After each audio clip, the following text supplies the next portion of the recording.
დღევანდელი დღის თემა. შევიდა ორი ანგელოზი სოდომში საღამოხანს. როგორც აყვავილებული მინდორი აღმოგვიცენებს მრავალფეროვან ყვავილებს, ასევე გვიჩვენებს საღვთო წერილი წმინდანების სათნოებებს არა მხოლოდ იმისთვის, სხვათა შორის რომ დავტკბეთ მათი კეთილსურნელებით, არამედ იმისთვის, რომ მუდმივად მივიღოთ ჩვენთვის სასარგებლო ნაყოფი. მინდვრის ყვავილები მალეჭკნებიან და მიმზიდველობას კარგავენ. სათნოების შემთხვევაში ასე არ არის. წმინდანების სათნოებას სმენით ვიღებთ, გულის სიღრმეში მივუჩენთ ადგილს და შეგვიძლია დავტკბეთ მისი კეთილსურნელებით ყოველთვის, როცა მოვისურვებთ. რადგან ასე ძლიერია საღვთო წერილში გადმოცემული წმინდანთა სათნოებები, სწორედ იმიტომ შევიგრძნობთ დღემდე მათ კეთილსურნელებას. დღეს ზუსტად გვესმის მამამთავარ აბრაამთან ურთიერთობამ, როგორ აამაღლა ლოთის სათნოების უკიდურეს სიმაღლემდე და როგორ იარა მამამთავრის ნაკვალევზე. მან სტუმართმოყვარეობა საქმით გვაჩვენა. ჩვენი ნათქვამი, რომ უფრო ნათელი იყოს, უმჯობესია მოვისმინოთ საღვთო წერილის სიტყვები. შევიდა ორი ანგელოზი სოდომში საღამოხანს. რატომ იწყებს საღვთო წერილი ასე? მას შემდეგ, რაც მამამთავარმა ანგელოზებს უმასპინძლა და ისინი წავიდნენ, მზრუნველი და კაცთმოყვარე უფალი ადამიანის სახით გამოეცხადა, მისთვის დამახასიათებელი სიკეთით და მამამთავართან სასაუბროდ დარჩა. როგორც გუშინ უკვე მოისმინეთ, სურდა ყველა ჩვენთაგანისთვის ეჩვენებინა თავისი უკიდურესი მრავლისმომთმენობა და მამამთავრის მგზნებარე სიყვარული.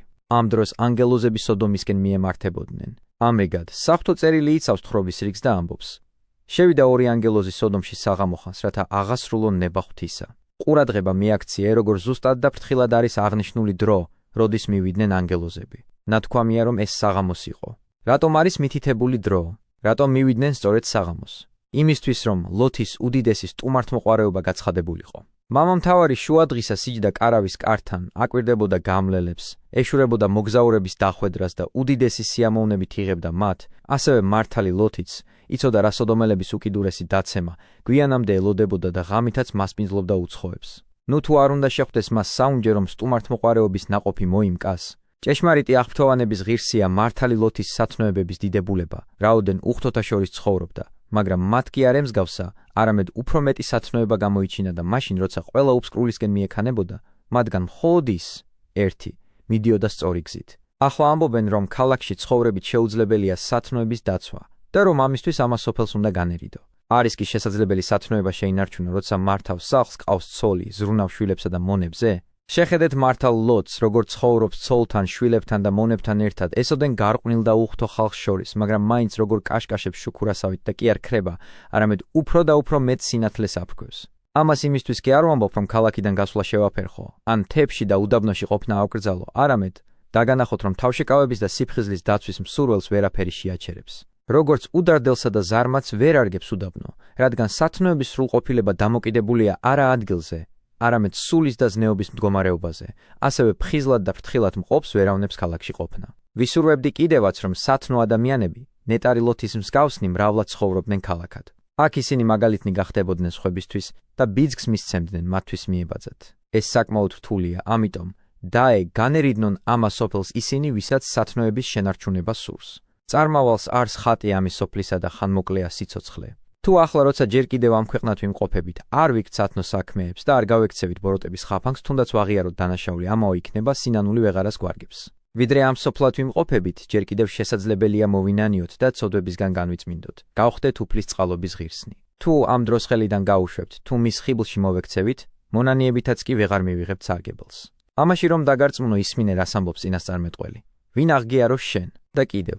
ძმამან ვერ იხსნას, იხსნესა კაცმან? არა მისცეს ღმერთსა სახსარი თავისათვის ისაი? აქ ყავთ ძმა, მამა, დედა, იქ ვერავინ იხსნის საკუთარი დაუდევრობით დაღუპულ ადამიანს.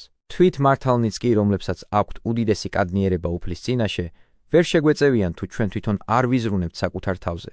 ნათქვამია, რომ აღმდგარიყვნენ ნოე, იობი და დანიელი, ვერ გადაარჩენდნენ თავიანთ ვაჟებს და ასულებს, მხოლოდ თვითონ გადარჩებოდნენ. ყურადღება მიაქციეთ მუქარის ძალას და იმასაც, რომელიც წინასწარმეტყველები არიან მოყვანილნი მაგალითად. თავის დროზე სწორედ ეს წმინდანები ემსახურებოდნენ სხვათა ხსნას.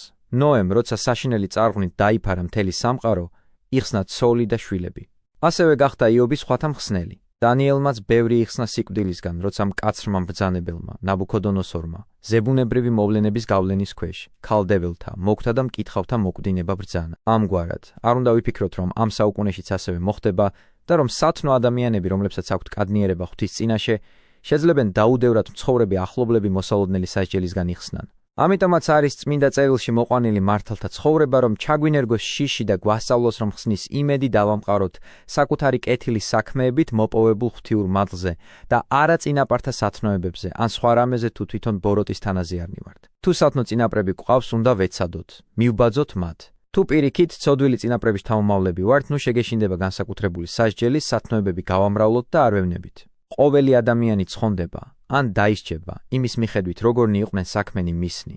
როგორც ნეტარი პავლე ამბობს, მოიღოს კაცად მან ხორცს დაამადგან, რაცა იგი ქმნა, გინა თუ კეთილი, გინა თუ ბოროტი და კვლავ, რომელმან მიაგოს კაცსა საქმეთა მისთაებრ. ამ ყველაფრის გათვალისწინებით დავივიწყოთ დაუდევრობა, მთელი ძალისხმევით შეუდგეთ სათნოებას, ვიდრე ამ ქვეყნად ვართ. ვიზრუნოთ ჩვენს ხსნაზე, ვქმნათ საგმირო საქმეები ამ მოკლე დროში, რათა ჯილდოს ღირსნი გავხდეთ უსასრულო მარადისობაში. აი ალალმართალი ლოთი უამრავ ცოდვილთა შორის ცხოვრობდა და არ ჰყავდა არც ერთი მიმდევარი სათნოებაში, პირიქით, ყველა დასცინოდა და შეურაცხყოფდა. მიუხედავად ამისა, კი არ შესუსტდა მისი სათნოება, არამედ ისე გაბწყინდა, რომ ღირსი გახდა, მიეღო ანგელოზებიც და როცა ყველა დაიღუპა, ის ერთადერთი თავის ქალიშვილებთან ერთად გადაურჩა იმ სასჯელს, რომელიც ქალაქს ეწია. დაუბრუნდეთ სათქმელს. ითქვა, რომ შევიდა 2 ანგელოზი სოდომში საღამო ხანს, დროის ეს მინიშნება განსაკუთრებული ძალით გვაჩვენებს წმინდანის სათნოებას. გზავრების მოლოდინში საღამოსაც კი არ ტოვებდა თავის ადგილს. მან იცოდა, როგორი ჯილდო შეიძლება მიეღო აქედან.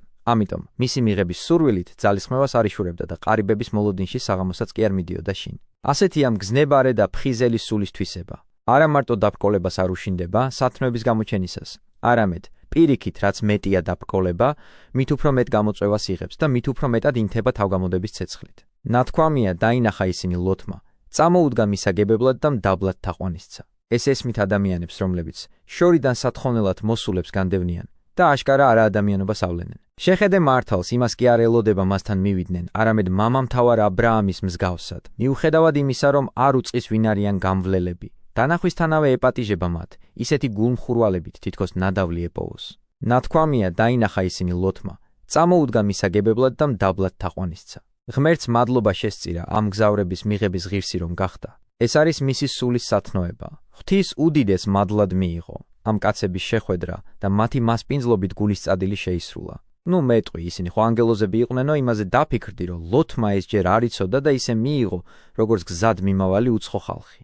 უთხრა, აქეთ მობრძანდით, ჩემო ბატონებო, შემოუხვიეთ თქვენი მორჩილის სახლში, ფეხს დაიბანთ, ღამეს გაათევთ, დილით კი ადრე ადგებით და თქვენს გზაზე წახვალთ. ეს სიტყვები საკმარისია, რომ წმინდანის სულში შენახული სათნოება დავინახოთ.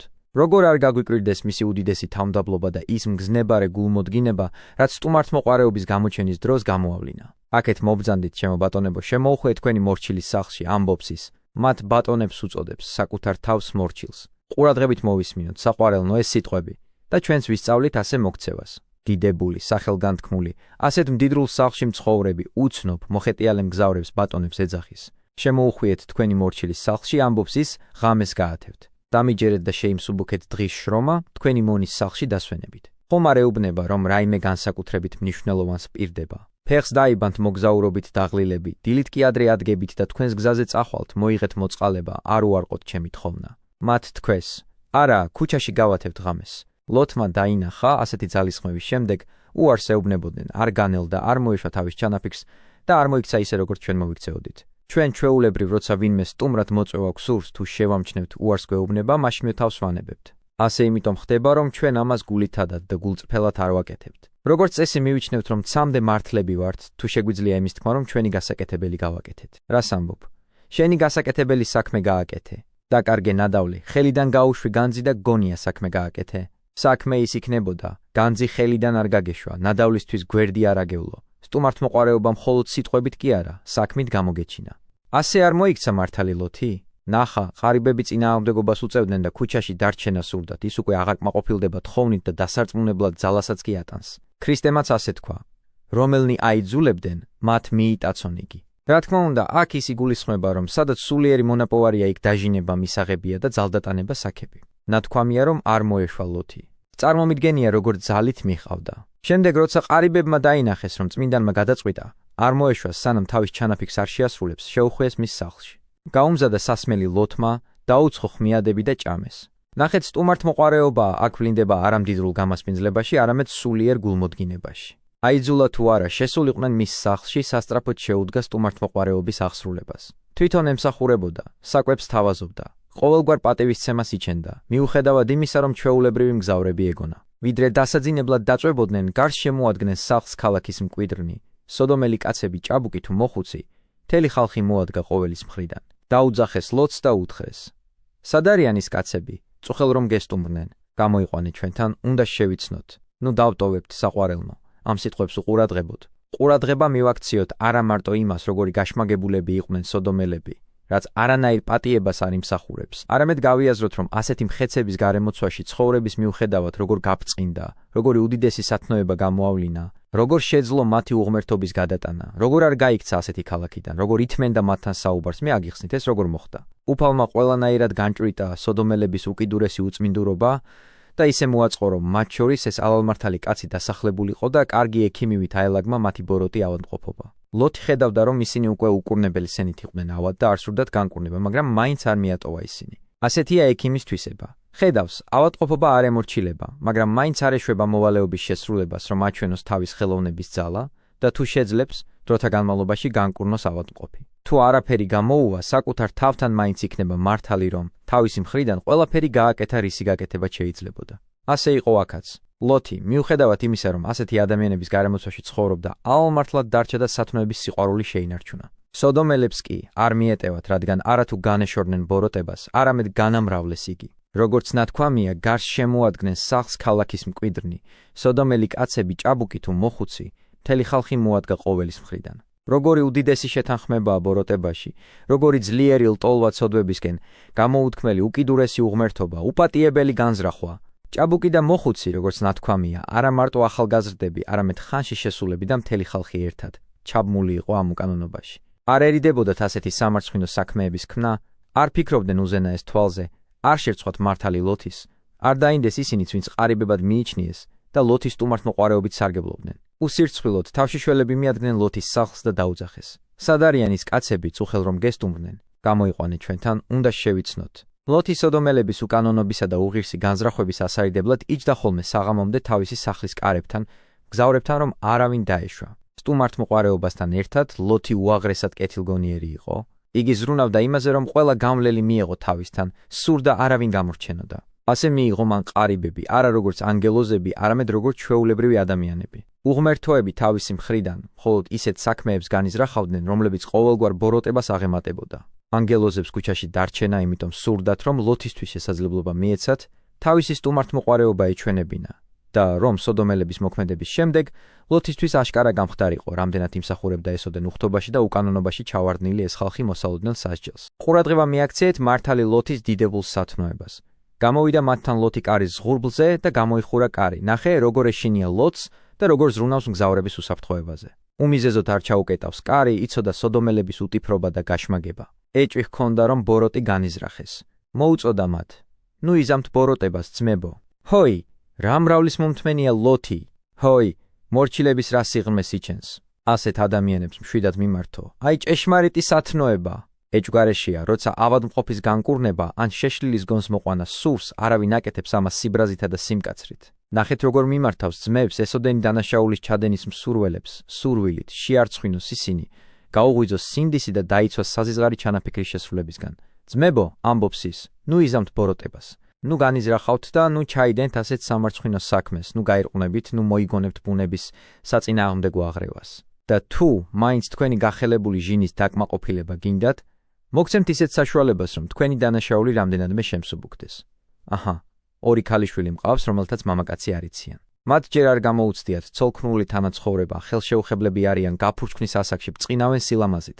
მზად ვარ გადმოგცეთ ისინი თქვენ, ყველას რაც გინდათ ის უყავით. მიუყვანა მათ და ეუბნება, შეასრულეთ თქვენი გარყვნილება მათთან, დაიკმაყოფილეთ თქვენი უწმინდური სურვილები. მხოლოდ იმ ხალხს არაფერი ავნოთ, რადგან ჩემს სახლში თავის შესაფარებლად მოვიდნენ. მე ვაიძულე, შემოსულიყვნენ. ასე რომ, მათთან უკანონო მოქმედება მე რო არ მომაწერონ, მე რო არ გავხდე მათთვის შეურაცხყოფის მიყენებისთვის დამნაშავე. დაე, თავისუფლები იყვნენ თქვენგან, აი მათ ნაცვლად, ჩემს ორ ქალიშვილს გაძლევთ. როგორი სათნოებაა ყოველგვარ სტუმართმოყვარეობაზე აღმატებული. ვინ შეძლებს ღირსეული ხოტბა შეასხას ლოთს იმ სიყვარულისთვის, რასაც მოყვასის მიმართ იჩენს. მან ხომ საკუთარი ქალიშვილებიც კი არ დაინდო, იმიტომ რომ ყარიბებისადმი პატივისცემა გამოიჩინა და სოდომელების ძალადობისგან დაეხსნა. და აი, ისევ ვიმეორებ, თავის ქალიშვილებს წირავს, უცხო ყარიბები, მისთვის სრულიად უცნობი ადამიანები უღმერთოების ძალადობისგანო დაიცვას. ჩვენ კი ხშირად ვხედავთ ჩვენ ძმებს, უკიდურესად დაცემულებს, ეშმაკის კლანჭებში ჩავარდნილებს და არ გვინდა მასში მონაწილეობა, სიტყვიერ რჩევასაც კი არ ვაძლევთ, არ შთავაგონებთ, რომ ამგვარად მაინც დავიხსნათ ბოროტებისაგან და სათნოებისკენ წარუძღვეთ. რა გამართლება შეიძლება გქონდეს ჩვენ, როცა ამ მართალმა კაცმა თავისი მფარველობის ქვეშ მყოფი ყარიბებისთვის საკუთარი ქალიშვილებიც კი არ დაინდო. იმდენად მცირეა ჩვენი გულმოწყალება ჩვენ ძმებთან, რა ხშირად ვამბობთ ცივ და უგუნურ სიტყვებს, რა საერთო მაქვს მათთან. რა ჩემი საზრუნავია, მე რამე საქმება. რას ამბობ ადამიანო, როგორ თუ საერთო არ გაქვს. შენ ძმას ხომ შენი მსგავსი ბუნება აქვს. თქვენ მხოლოდ უფლის ნებით ცხოვრობთ და ხშირად ერთი ტრაპეზის თანაზიარნი ხართ, სულიერ ტრაპეზს გულისხმობ. შენ კი ამბობ, რომ მათთან საერთო არაფერი გაქვს და გულმოწყალებას არიჩენ. ისე გაურბიხა, რატო არ გსურს წაქცეულს დახმარების ხელი გაუწოდო? იუდეველებს კანონი ავალდებულებდა. დავარდნილი ნახირი არ მიეტოვებინათ, თუნდაც მტრის ყოფილიყო. შენ ხედავ შენ ძმას, ეშმაკისაგან დაწყლულებულს და დაცემულს, არა მიწაზე, არამედ ცოდვების სიღრმეში, არა მოყავს იქედან დარიგებებით, არ შეაგონებ, არ ზრუნავ მასზე. მაშინაც როცა შესაძლებელია დახმარება გაუწიო, რომ ხეცის კბილებიდან დაიხსნა შენი სხეულის ნაწილი და კუთვნილი ღირსება დაუბრუნო. ღმერთმა არინებოს ასეთი განსაცდელი შენზე, მაგრამ თუ დემონის ბადეში ჩავარდი, მნიშვნელოვანია, გყავდეს ადამიანები, ეშმაკის ხელიდან შენს დასახსნელად, დახმარებისათვის რო იქნებიან მზად. ამგვარად, როცა პავლეს სურდა გალატეველთა შორის თანამოძმეებზე მზრუნველობა გაეღვიძებინა, თქვა: ძმანო, უკუე თუ ვინმე დაეპყრას კაცი რომელსამე ბრალსა, თქვენ, სულიერთა მაგათ, დაამტკიცეთ ეგევითარი იგი სულითა მით მშვიდობისაითა. ეკრძალე თავსა შენსა, ნუ უკუე შენცა განიცადო. თითქოს ასე ამბობს. თუ თანამოძმეს გვერდით თანაგზნობის და გულმოწყალების გარეშე ჩაუვლი, როცა შენ დაეცემი სხვაც ზუსტად ასევე, გულგრილად აგივლის გვერდს. თუ გსურს დაცემის შემთხვევაში ყურადღების გარეშე არ დარჩე, ნუ განაგდებ დაცემულებს, აჩვენე მათ სიყვარული და უდიდეს წყალობად მიიჩნიე ძმის გადარჩენის შესაძლებლობა. არაფერშია იმდენი სათნოება, როგორც ამ საქმეში. დაფიქრდი, ვისაც უგულვებელყოფ და ყურადღებას არ აქცევს, სწორედ ის ხდება უფლისგან ისეთი პატივის ღირსი, რომ მისი გულისთვის საკუთარი სისხლის დაღვრაზეც კი არ ამბობს უარს. პავლე მოციქული ამბობს: და წარწყმდეს ძმა იგი უძლური შენითა მით მეცნიერებითა, რომლისათვის ქრისტე მოკუდა. ამის შემდეგ როგორ არ დაიმალები სირცხვილისგან მიწაში? თუ მისი გულისთვის ქრისტემ სისხლი დაღვარა, შენ რას აკეთებ განსაკუთრებულს? როცა შენს კეთილგანწყობას აჩვენებ, სიტყვიერი პატივისცემით აღადგენ დაცემულს და მის სულს ჩაძირვის პირას მყოფს, ან უკვე ჩაძირულს ბოროტების სიღრმიდან ამოიყვან და ეხმარები ქვეყნის სათნოება დაინახოს და ისევ არ გადაეშვას ცოდვების წყდიათში. ასე რომ, გევედრებით მივბაძოთ ლოდს, უკან არ დავიხიოთ იმ შემთხვევაშიც კი, თუ მოყვასის გადასარჩენად უსიამოვნების დათმენა გახდება საჭირო. ასეთი მოთმინება ჩვენს გადარჩენას მოემსახურება, მისი საწინდარი იქნება და ღვთის წინაშე უდიდეს კადნიერებას მოგცემს. ნახეთ საყვარელნო, როგორ აღუდგა წინ მთელ ხალხს, რომელმაც ესოდენი ერთსულოვნება გამოიჩინა ბოროტებაში და როგორი უდიდესი სიმშვიდე და არაჩვეულებრივი მამაცობა აღმოაჩნდა ლოდს, მიუხედავად იმისა, რომ არ შეეძლო მათი აღვირახსნილი გაშმაგება დაეოკებინა. მას შემდეგ, რაც საოცარი სიმშვიდით მიმართა მათ, საკუთარი ხელით გადასცა თავისი ქალიშვილები. და რას ეუბნებიან ამის საპასუხოდ? მოშორდი აქედან! ჰოი, უზომო სიმთვრალევ! ჰოი, უკიდურესო უგუნურებაო! ასეთია ბოროტი და დაუოკებელი ავხორცობა. სწრაფად იმარჯვებს გონებაზე და არტოვებს არანაირ კდემამოსილებას. ყველაფერი ღამის სიბნელეში და წყდიათში ეხვევა. კვლავ უთხრეს: მარტოხელა კაცი მდგმურად მოსულ ხარ აქ და უკვე სამართალს სჯი. ახლა მათზე უარეს საქმეს დაგმართებთ. არ მოეშვნენ ამ კაცს, ლოდს და მიიჭრნენ კარის შესამტვრევად. ნახეთ, როგორი სიმშვიდით ელაპარაკება მათ ლოთი და როგორ თავხედობას ავლენენ ისინი. თითქოს თვითონ ეშმაკის მოყვანილები არიან, გააფთრებულნი და მართალი ლოთის წინააღმდეგ მომართულნი, ეუბნებიან: მდგმურად მოსულ ხარ აქ და უკვე სამართალს სჯი. ჩვენ მიგიღეთ მდგმურად, შენ კი ჩვენი მსაჯული გახდი? ჰოი, უკიდურესო usindisობაო! უნდა შერცხვენოდათ, უნდა აეღელვებინა მართალი ლოთის შეგონებას, ისინი კი შეშლილებივით თავს ესხმიან ექიმს და ეუბნებიან ლოთს: მათზე უარეს საქმეს დაგმართებთ. ემუქრებიან: იცოდე, შენი შუამდგომლობა მათ არ ასარგებს, უფრო მეტი შეიძლება, მათ აირიდონ საფრთხე, შენ კი არ აქცდება და მიიჭრნენ კარის შესამტვრევად. ნახე, როგორ ვაჟკაცობას ავლენს ლოთი და როგორ აღუდგება მრავალრიცხოვან ხალხს. გამოვიდა და წინასწარ განჭვრიტა რამათი მძვინვარება, კარები ჩაკეტა. ეს გარყვნილი ხალხი კი არ ისმენს წმინდანის შეგონებას, მისკენ მიიწევს და კარის შემტვრევას ცდილობს. აქ კვლავ საქმეში გამოვლინდა წმინდანის სათნოება და მისი მზრუნველობა ვითომ და ყარიბებზე საბოლოოდ თავის მხრივ ყარიბებმაც გამოავლინეს საკუთარი თავი. ნახეთ, მას შემდეგ, რაც ლოთმა ყველაფერი გააკეთა, რისი გაკეთებაც შეეძლო, ანგელოზებმაც გააცხადეს თავიანთი შესაძლებლობები და დაეხმარნენ, როცა სოდომელების გაშმაგება ძალადობაში გადავიდა. გამოიწოდეს ხელი სტუმარმა კაცებმა, შინ შეიყვანეს ლოთი და ჩაკეტეს კარი. იმ კაცებს კი, სახლის შესასვლელთან რომ იდგნენ, სიბრმავე მოჰგვარეს დიდი ან პატარიანა და მათ ქანცი გაუწყდათ შესასვლელის ძებნაში. ხედავ, წმინდანი როგორ ნელ-ნელა ჯილდოვდება სტუმართმოყვარეობისთვის და უღმერთოები კი დამსახურებულ სასჯელს იღებენ, ნათქვამია რომ სტუმარმა კაცებმა, შინ შეიყვანეს ლოთი და ჩაკეტეს კარი. იმ კაცებს კი, სახლის შესასვლელთან რომ იდგნენ, სიბრმავე მოჰგვარეს დიდი ან პატარიანა და მათ ქანცი გაუწყდათ შესასვლელის ძებნაში. რადგან დახშული აქვთ გონების თვალი, სწორედ ამიტომ დაისაჯნენ სიბრმავით, გაიგონ. არავითარი სარგებელი არ არის თვალხილულობაში თუ გონების თვალია დაზიანებული. ისინი ერთსულოვანი იყვნენ ბოროტებაში, არც ახალგაზრდები, არც მოხუცები არ ერიდებოდნენ ავზრახვებს და როგორც ითქვა, სიბრმავით დაავადდნენ და დაუძლურდნენ. ისინი თავიანთი არსებობის უმთავრეს ნაწილში სულიერებაში დასუსტნენ, ამიტომაც წაერთვათ სხეულის ძლიერებაც. და აი, ისინი, ვინც ადრე კარების შემტრევას ცდილობდნენ და მართალ ლოთს ემუქრებოდნენ, კარს ვეღარ ხედავდნენ, რომელიც თვალწინ ჰქონდათ. მაშინ კი თავისუფლად ამოისუნთქა ლოთმა, მიხვდა ვინ იყვნენ მისი სტუმრები და როგორი უსაზღვრო იყო მათი შესაძლებლობები. უთხრეს იმ კაცებმა ლოთს: კიდევ ვინ აკყავს აქ? სიძე, ვაჟები და ქალიშვილები, ყველა ვინც კი შენიანია ამ ქალაქში, გაიყვანე ამ ადგილიდან. აი, როგორ აჯილდოებენ ისინი ალალმართალ ლოთს სტუმართმოყვარეობისთვის და როგორ სურთ იხსნან ის და ყველა მისი ახლობელი. ეუბნებიან: თუ ყავს ამ ქალაქში ვინმე, თუ ვინმეს თანაუგრძნობ, თუ ვინმეს იცნობ, ვინც არ მონაწილეობდა სოდომელების უღმერთო ქმედებებში, გაიყვანე ამ ადგილიდან, რადგან უნდა გავანადგუროთ ეს ადგილი, რა კი დიდია მათზე სამდურავი უფლის წინაშე და მოგვავლინა უფალმა მის გასანადგურებლად. შემდეგ ეუბნებიან მიზეს, ყველაფერს ზუსტად უხსნიან ლოთს. დიდია მათზე სამდურავი უფლის წინაშე და მოგვავლინა უფალმა მის გასანადგურებლად. ეს იგივეა, რასაც უფალი მამამთავარ აბრაამს ეუბნება.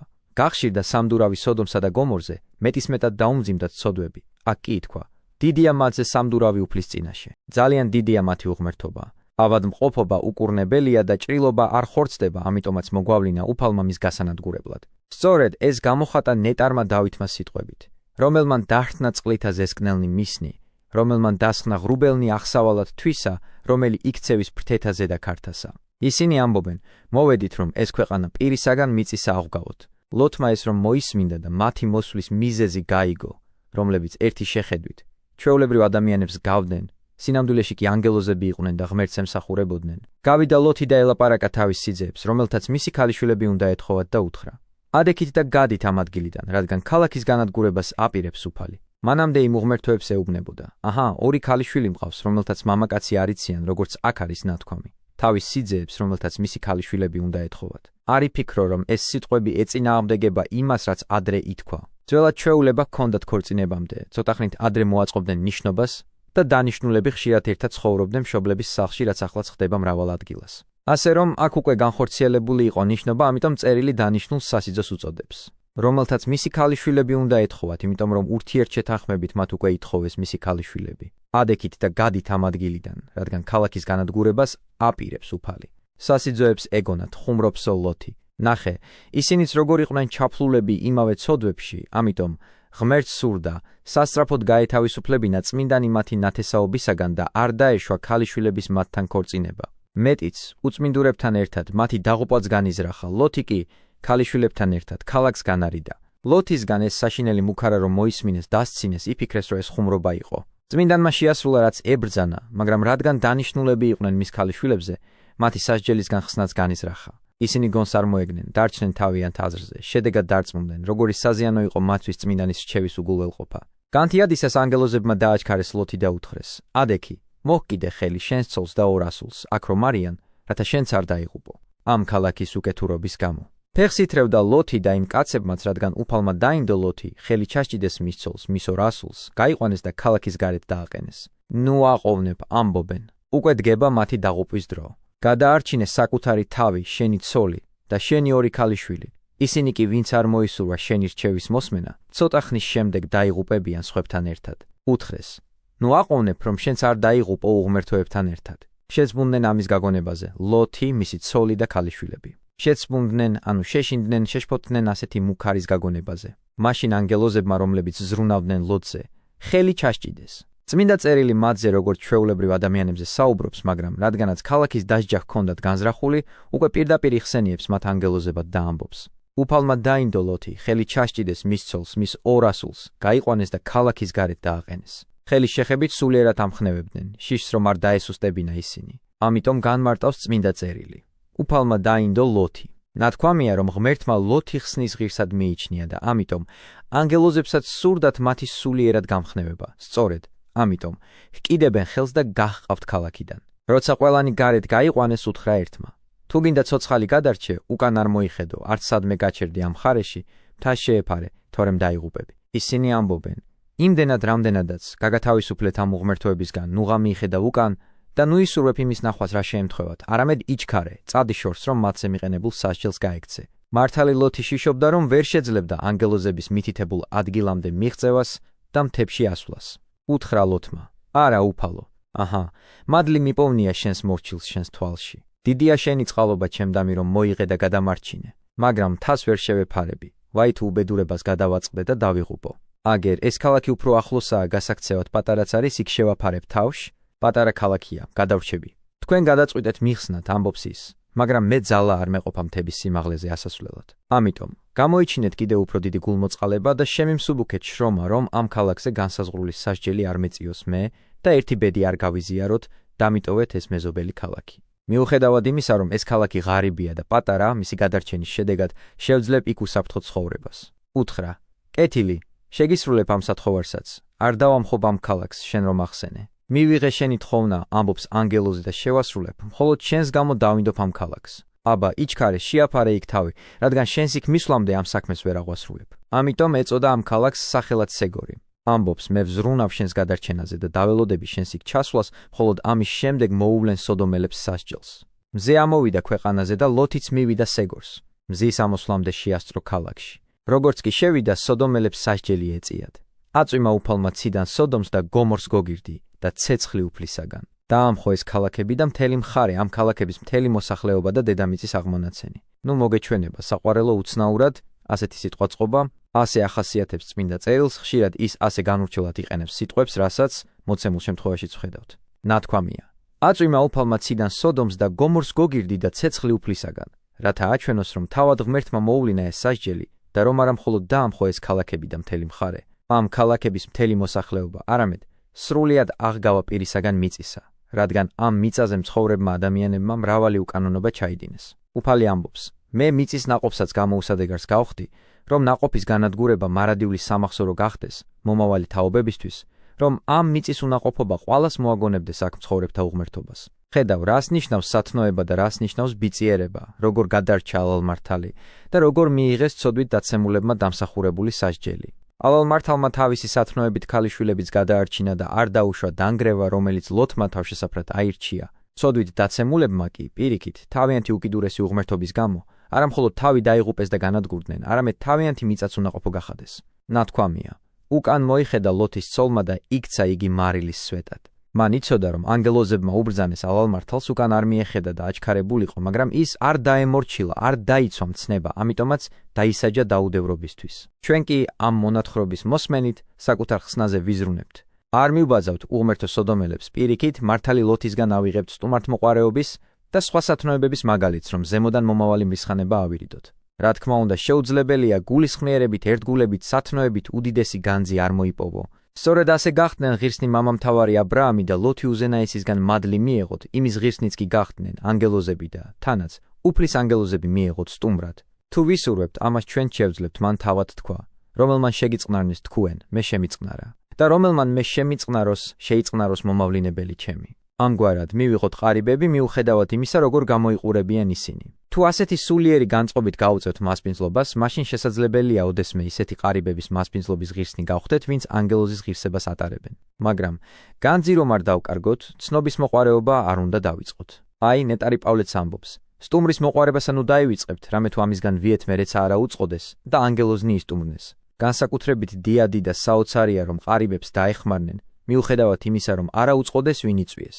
რწმენით და მოწიწებით აღვასრულოთ ასეთი საქმეები, რომ მივიღოთ განძი მუდმივი მადლი, რომლით დატკბობის ღირსნից გავხდებით წყალობითა და კაცთმოყვარევითა უფლისა ჩვენისა იესო ქრისტესი, თანა მამით და სული წმინდით ურთ აწ და მარადის და უკუნითი უკუნისამდე. ამინ.